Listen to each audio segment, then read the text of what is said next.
Hello hi friends, ನಮಸ್ಕಾರ. ಇದು ನನ್ನ ಮೊದಲ ವಿಡಿಯೋ ಯೂಟ್ಯೂಬ್ನಲ್ಲಿ. ಮೊದಲನೇದಾಗಿ ನನ್ನ ಕಿರು ಪರಿಚಯ ನಿಮ್ಮ ಮುಂದೆ. ನನ್ನ ಹೆಸರು ಜಾಹ್ನವಿ. ಇದು ನನ್ನ ಮೊದಲ ಪ್ರಯತ್ನ. ನಿಮ್ಮೆಲ್ಲರ ಸಪೋರ್ಟ್ ಇರಲಿ ಅಂತ ಕೇಳ್ತಾ ಬನ್ನಿ ವಿಡಿಯೋ ಶುರು ಮಾಡೋಣ. ಮೊದಲನೇದಾಗಿ ನಾನು ನನ್ನ ಮೊದಲ ವಿಡಿಯೋದಲ್ಲಿ ರಾಯರ ಸ್ಥಳವಾದ ಮಂತ್ರಾಲಯದಲ್ಲಿನ ಅನುಭವವನ್ನು ನಿಮ್ಮ ಜೊತೆ ಹಂಚಿಕೊಳ್ತೇನೆ. ಹಾಗೆ ಮಂತ್ರಾಲಯದಲ್ಲಿನ ಇನ್ನೂ ಕೆಲವು ಸ್ಥಳದ ಬಗ್ಗೆ ಕಿರಿದಾಗಿ ನಿಮಗೆ ಪರಿಚಯ ಮಾಡ್ತೇನೆ. ಹಾಗೆ ನನ್ನ ಕೆಲವು ಮೆಹಂದಿ ಡಿಸೈನ್ಸ್ ಹಾಗೂ ಇಂಟ್ರೆಸ್ಟಿಂಗ್ ಫ್ಯಾಕ್ಟ್ಸ್ ನಿಮ್ಮ ಜೊತೆ ಶೇರ್ ಮಾಡ್ತೀನಿ. ವಿಡಿಯೋ ಇನ್ಫಾರ್ಮೇಟಿವ್ ಆಗಿರುತ್ತೆ, ಕಂಪ್ಲೀಟ್ ನೋಡಿ ಅಂತ ಹೇಳ್ತಾ ಶುರು ಮಾಡ್ತೀನಿ. ಇದು ಮೊದಲು ರಾಯರ ಎಂಟ್ರೆನ್ಸ್. ಇಲ್ಲಿ ಒಮ್ಮೆ ಭೇಟಿ ನೀಡಿ ಅಂತ ನಾನು ನಿಮಗೆ ಸಜೆಸ್ಟ್ ಮಾಡ್ತೀನಿ. ಬಹಳ ಸಾರಿ ಹೋಗಬೇಕು ಅಂದ್ಕೊಂಡಾಗ ಏನೋ ಅದು ಆಗಿರಲಿಲ್ಲ, ಆದರೆ ಈ ಬಾರಿ ಹೋಗಿದ್ದೇನೆ. ನನ್ನ ಅನುಭವ, ನನ್ನ ಕೆಲವು ಮಾತು ನಿಮ್ಮ ಮುಂದೆ. ನಾನು ದರ್ಶನ ಮಾಡಲು ಹೋದಾಗ ಜಾಸ್ತಿ ಫೋಟೋಸ್ ವಿಡಿಯೋಸ್ ಬಗ್ಗೆ ಗಮನ ಹರಿಸಲಿಲ್ಲ. ಈ ವಿಷಯದಲ್ಲಿ ನಿಮ್ಮಲ್ಲಿ ನಾನು ಕ್ಷಮೆ ಕೇಳ್ತೇನೆ. ಹಾಗೂ ಒಂದು ಮಾತು, ನಂಬಿಕೆ ಇರಲಿ, ನಿಮ್ಮೆಲ್ಲರಿಗೂ ಒಳ್ಳೆಯದಾಗಲಿ ಅಂತ ನಾನು ದೇವರಲ್ಲಿ ಕೇಳ್ತೇನೆ. ಮತ್ತು ನೀವು ಇನ್ನೂ ಕೆಲವು ನೋಡದ ಸ್ಥಳದ ಬಗ್ಗೆ ನಿಮ್ಮ ಮುಂದೆ ಈ ವಿಡಿಯೋದಲ್ಲಿ. ಫೈನಲಿ ಮಂತ್ರಾಲಯವನ್ನು ರೀಚ್ ಆದ ನಂತರ ನಾವು ಹೋದ ಮೊದಲ ಸ್ಥಳವೇ ನದಿಯ ತೀರ. ಇಲ್ಲಿ ಹರಿಯೋ ನದಿಯ ಹೆಸರು ತುಂಗಾಭದ್ರಾ. ನದಿಯ ತೀರದಲ್ಲಿ ಸ್ನಾನ ಮಾಡಿದ್ವಿ. ನಂತರ ಡ್ರೆಸ್ ಮಾಡೋಕ್ಕೆಲ್ಲ ರೂಮ್ ಚೆನ್ನಾಗಿತ್ತು. ನಂತರವಾಗಿ ದೇವರ ದರ್ಶನ ಪಡೆಯೋಕ್ಕೆ ಹೋದ್ವಿ. ದೇವರ ದರ್ಶನಕ್ಕೆ ಹೋಗಿ ನಾವು ಹೋದ ವಾರ ಸೋಮವಾರ, ಯಾಕಂದರೆ ಗುರುವಾರ ತುಂಬ ರಶ್ ಇರುತ್ತೆ ಅಂತ ಸೋಮವಾರ ಭೇಟಿ ನೀಡಿದ್ವಿ. ಆದರೂ ತುಂಬ ಭಕ್ತರು ಆವತ್ತಿನ ದಿನ ಭೇಟಿ ನೀಡಿದರು. ತುಂಬ ಅಂದರೆ ತುಂಬ ಜನ ಇದ್ದರು. ದೇವರ ದರ್ಶನ ಕೆಲವು ಸೆಕೆಂಡ್ಗಳ ಕಾಲ ಆಯಿತು. ಫಸ್ಟು ನಾವು ಪ್ರದಕ್ಷಿಣೆಯನ್ನು ಮಾಡಿ ದೇವಸ್ಥಾನದ ಒಳಗೆ ಹೋಗಬೇಕು. ತುಂಬ ಭಕ್ತರು ಹೆಜ್ಜೆ ಪ್ರದಕ್ಷಿಣೆಗಳನ್ನು ಮಾಡ್ತಾಯಿದ್ರು.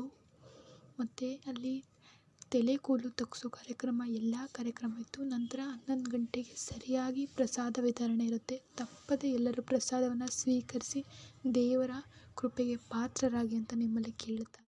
ನಾನು ಹಿರಿಯರ ಬಗ್ಗೆ ಕೇಳಿದಾಗ ಈ ದೇವಸ್ಥಾನದ ಬಗ್ಗೆ ಅವ್ರು ಹೇಳಿದ್ದು, ಪ್ರತಿ ಬಾರಿ ಹುಣ್ಣಿಮೆಗೆ ತುಂಬ ಜನ ಬರ್ತಾರಂತೆ, ತುಂಬ ಒಳ್ಳೆಯದಾಗಿದೆ ಅಂತೆ.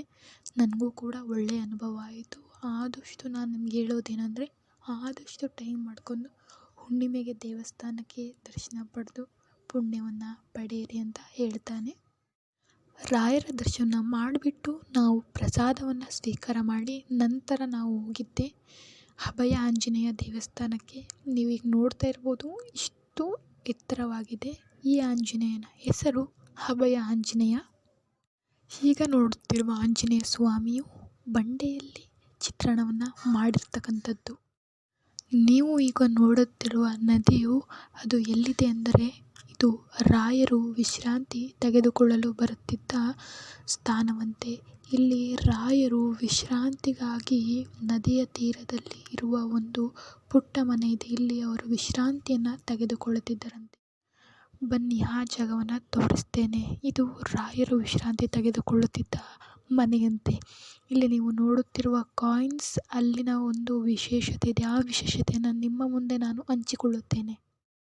ನೀವೇ ನೋಡುತ್ತಿರುವ ಹಾಗೆ ಮಧ್ಯದಲ್ಲಿ ಅಲಂಕೃತವಾಗಿರುವ ಹೂವಿನ ಒಂದು ಸರ್ಕಲ್ ಇದೆ. ಅದರ ಒಳಗೆ ಕಾಯಿನನ್ನು ಹಾಕಬೇಕು. ನೀವೇನಾದರೂ ಮನಸ್ಸಿನಲ್ಲಿ ಅಂದುಕೊಂಡು ಕಾಯಿನ್ ಮಧ್ಯದಲ್ಲಿ ಬಿದ್ದರೆ ಆ ಬೇಡಿಕೆ ಖಂಡಿತವಾಗಲೂ ಈಡೇರುತ್ತೆ ಅಂತೆ. ನಂತರವಾಗಿ ಮಂಚಲಮ್ಮ ದೇವಸ್ಥಾನಕ್ಕೆ ನಾವು ಭೇಟಿ ನೀಡಿದ್ವಿ. ತುಂಬ ಚೆನ್ನಾಗಿದೆ. ನಾನು ಸಜೆಸ್ಟ್ ಮಾಡೋದು, ನೀವು ಕೂಡ ಭೇಟಿ ಮಾಡಿ ಎಲ್ಲ ಸ್ಥಳಗಳನ್ನು ನೀವು ನೋಡಿ. ಹಾಗೆ ಇದು ಮಂಚಲಮ್ಮ ದೇವಸ್ಥಾನ. ಇಲ್ಲಿ ನಾನು ಆರೋ ಮಾರ್ಕ್ ತೋರಿಸ್ತಿರ್ಬೋದು. ಇಲ್ಲಿ ಅರ್ಚಕರು ತಮ್ಮ ಮೊಬೈಲ್ನಿಂದ ಅಲ್ಲಿ ಸ್ಕ್ಯಾನ್ ಮಾಡಿದಾಗ ಅಲ್ಲಿ ನಾಗಪ್ಪನ ದರ್ಶನವನ್ನು ನಮಗೆ ಪ್ರತ್ಯಕ್ಷವಾಗಿ ತೋರಿಸಿದರು. ನೀವು ಭೇಟಿ ನೀಡಿ ಸ್ವಂತ ಅನುಭವವನ್ನು ಪಡೀರಿ ಅಂತ ನಾನು ನಿಮಗೆ ಸಜೆಸ್ಟ್ ಮಾಡ್ತೀನಿ. ನಂತರವಾಗಿ ನಾವು ಭೇಟಿ ನೀಡಿದ ದೇವಸ್ಥಾನದ ಹೆಸರು ಶ್ರೀ ಪಂಚಮುಖಿ ಆಂಜನೇಯ ದೇವಸ್ಥಾನ. ಇಲ್ಲಿ ಒಮ್ಮೆ ನೀವು ಭೇಟಿ ನೀಡಿ. ಇದು ದೇವಸ್ಥಾನದ ಎಂಟ್ರೆನ್ಸ್ ಆಗಿದೆ ಮತ್ತು ಇದು ದೇವರ ಫೋಟೋ ಆಗಿದೆ. ಇಲ್ಲಿ ಫೋಟೋ ತೆಗೆಯಲು ಯಾವುದೇ ರೀತಿಯ ಅವಕಾಶವನ್ನು ನೀಡುತ್ತಿಲ್ಲ. ಆದರೂ ನಾನು ನನ್ನ ಯೂಟ್ಯೂಬ್ ಚಾನಲಲ್ಲಿ ಈ ಫೋಟೋನ ಹಾಕಲೇಬೇಕು ಎಂದು ತೆಗೆದುಕೊಂಡು ಬಂದಿದ್ದೇನೆ. ಈ ಫೋಟೋ ನಿಮ್ಮ ಮುಂದೆ. Now this mehendi design is art by me. Please like to my videos and do subscribe to my channel.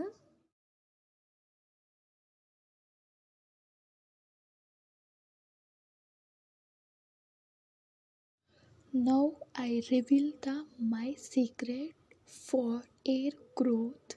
So ನಾನು ಸಜೆಸ್ಟ್ ಮಾಡೋದು ಇಂಗ್ಲೀಷ್ ಮೆಡಿಸನ್ ಆದಷ್ಟು ರೆಡ್ಯೂಸ್ ಮಾಡಿ, ಆದಷ್ಟು ಓಮ್ ರೆಮಿಡಿನ ನೀವು ಜಾಸ್ತಿ ಯೂಸ್ ಮಾಡಿ. ಸೊ ನಾನು 4 to 6 ವೀಕ್ಗೆ ಒನ್ಸ್ ಈ ರೆಮಿಡಿನ ಯೂಸ್ ಮಾಡ್ತೀನಿ. ಈ ರೆಮಿಡಿ ನಿಮ್ಮ ಮುಂದೆ. 2 ಎಳೆಯಷ್ಟು ಅಲೋವೆರಾವನ್ನು ಕಟ್ ಮಾಡಿ ಅದರ ಮೇಲಿನ ಸಿಪ್ಪೆಯನ್ನು ತೆಗೆದು, ಹಾಗೆ ಈರುಳ್ಳಿಯನ್ನು ಕಟ್ ಮಾಡಿ, ಅಲೋವೆರಾ ಮತ್ತು ಈರುಳ್ಳಿಯನ್ನು ಗ್ರೈಂಡ್ ಮಾಡಿ ಅದರ ರಸವನ್ನು ನೀವು ಸೋಸಿ ತಲೆಗೆ ಹಚ್ಚಬೇಕು. ಇದನ್ನು ನೀವು 4 to 6 ವೀಕ್ಗೆ ಒನ್ಸ್ ಮಾಡಬೇಕು. ಸೊ ಆದಷ್ಟು ಹೋಮ್ ರೆಮಿಡಿ ಬಳಸಿ. ನಾನು ಸಜೆಸ್ಟ್ ಮಾಡ್ತೀನಿ. ಹಾಗೆ ತಲೆಗೆ ವೀಕಲ್ಲಿ 7 ಡೇಸಲ್ಲಿ 3 to 4 ಡೇಸ್ ಅಟ್ಲೀಸ್ಟ್ ಎಣ್ಣೆನ ನೀಟಾಗಿ ತಲೆಗೆ ಹಚ್ಚಿ. ನಾವು ದ ಇಂಟ್ರೆಸ್ಟಿಂಗ್ ಫ್ಯಾಕ್ಟ್ಸ್. ನಾನು ಎಕ್ಸಾಮ್ ಮುಗಿದ್ಮೇಲೆ ಕೆಲವು ನಾನು ಓದಿರೋ ಬುಕ್ಕಿನ ಒಂದಷ್ಟು ಸಮ್ಮರಿಗಳನ್ನ ನಿಮ್ಮ ಮುಂದೆ ಇನ್ಫಾರ್ಮೇಟಿವ್ ಆಗುತ್ತೆ ಅಂತ ಆ ಸೌಟ್ಸ್ನ ನಿಮ್ಮ ಮುಂದೆ ಶೇರ್ ಮಾಡಬೇಕು ಅಂದ್ಕೊಂಡಿದ್ದೀನಿ. ಅಪ್ಕಮಿಂಗ್ ವೀಡಿಯೋಸ್ಗಳಲ್ಲಿ ನಾನು ಓದಿರುವಷ್ಟು ಬುಕ್ಗಳ ಸಮ್ಮರಿಯನ್ನು, ಸಾರಾಂಶವನ್ನು ನಿಮ್ಮ ಮುಂದೆ ಈ ವಿಡಿಯೋ ಮುಂದಿನ ಸೀರೀಸ್ಗಳಲ್ಲಿ ನಾನು ರೆಕಾರ್ಡ್ ಮಾಡಿದ್ದೀನಿ. ಆ ವಿಡಿಯೋಸ್, ಆ ಸಮ್ಮರೀಸ್ ನಿಮ್ಮ ಮುಂದೆ ಮುಂದಿನ ವೀಡಿಯೋಗಳಲ್ಲಿ ಶೇರ್ ಮಾಡ್ತೀನಿ ಅಂತ ಹೇಳ್ತಾ ಇದ್ದೀನಿ. Finally I thought you one thing and I made you one promise. Who are all support and subscribe to my channel. Same support I give for your channel also. Please keep watching. Thank you for watching my videos till the end. I made more videos on informative source and interesting facts for all my subscribers. Thank you very much.